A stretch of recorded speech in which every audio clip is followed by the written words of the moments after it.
Representative Alexandria Ocasio-Cortez and Elon Musk got into a spat on Twitter after Musk accused the Democratic Party of being openly and boldly anti-Semitic, which is an amazing claim for him in particular to make. So we're gonna take you through this. It started when AOC just pointed out that a lot of Democrats had skipped Benjamin Netanyahu's address to Congress, saying, just so we're clear, Netanyahu has lost so many people that he's addressing just a fraction of Congress. When this happens, they fill the seats with non-members like they do at awards ceremonies, like when Kramer filled in seats, in order to project the appearance of full attendance and support. And she's right, a lot didn't go, and for understandable reasons. He's an absolute monster who has overseen needless death to the tune of tens of thousands of Palestinians. So she was totally right to point out that it reflects really poorly on him, and should, that many members of elected office feel like they cannot sit there and listen to this butcher speak. So Musk responds to that with, the Democratic Party has become openly and boldly anti-Semitic. I would like to give him brief credit for not just putting like the crying laughing emoji or concerning. He put at least a little bit of thought into this, but not much, not even about himself. So she reminded him of this when he had to defend his anti-Semitic Truth Social post as the actual truth. That was when he had agreed with some absolute rando on Twitter that Jewish people, like in general, I guess, push anti-white hatred to cause division. A storm is tearing up the digital media industry. Only our audience can save us in these difficult times. Help us reach our goal of 100,000 new members at tyt.com/team.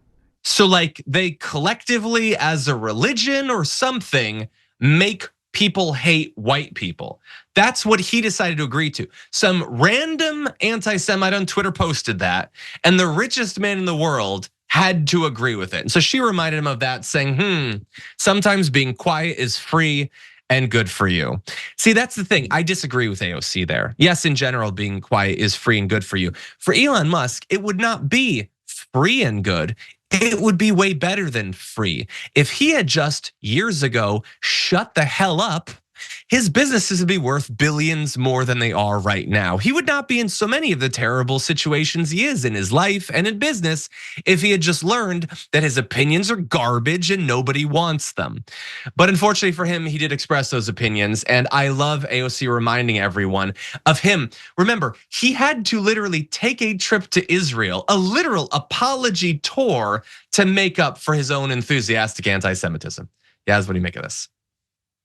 Yeah, Elon Musk has been having a week all of his own without all the other stuff going on with the Democrats and the Republicans and Netanyahu. He's been having a week. He just lost $16 billion when his stocks plunged. And then he was criticized when I think it was the Wall Street Journal reported that he would be donating $45 million a month to a pro-Trump PAC after saying that he was not going to donate money to either of the presidential candidates. He said, no, that's fake news. And then the Wall Street Journal said, no, we stand by our reporting. And now he's backing down from that. But now he's fighting AOC. He did attend Netanyahu's speech.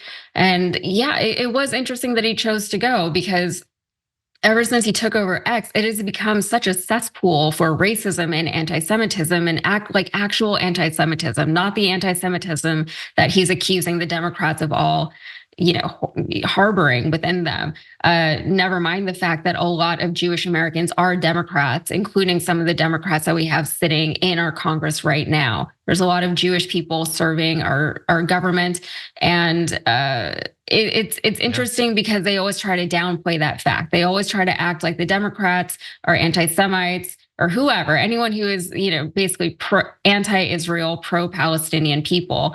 Those are anti-Semites, including the Jewish people. I mean, they call the Hasidic Jews in New York anti-Semitic. So I feel like when you get to that point, it has to be ridiculous. They're visibly Jewish, right? They're the most Jewish people that any of us will ever encounter. How are they possibly anti-Semitic? It just doesn't make any sense. No, very little of this does.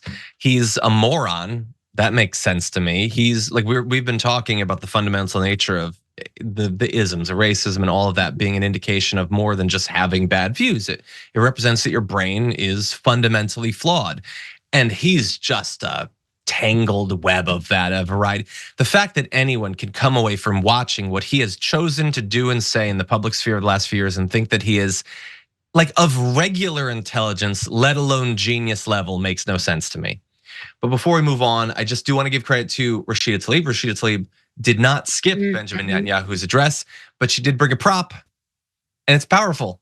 She absolutely despises what he has chosen to do for his own political, personal reasons. And I love that she sat there. It must have been very difficult, but to do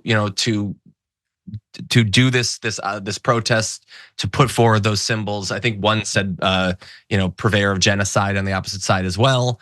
Again, it had to be difficult, but I'm glad that she is there to provide at least some balance to the bizarre acceptance of Netanyahu that our government experienced.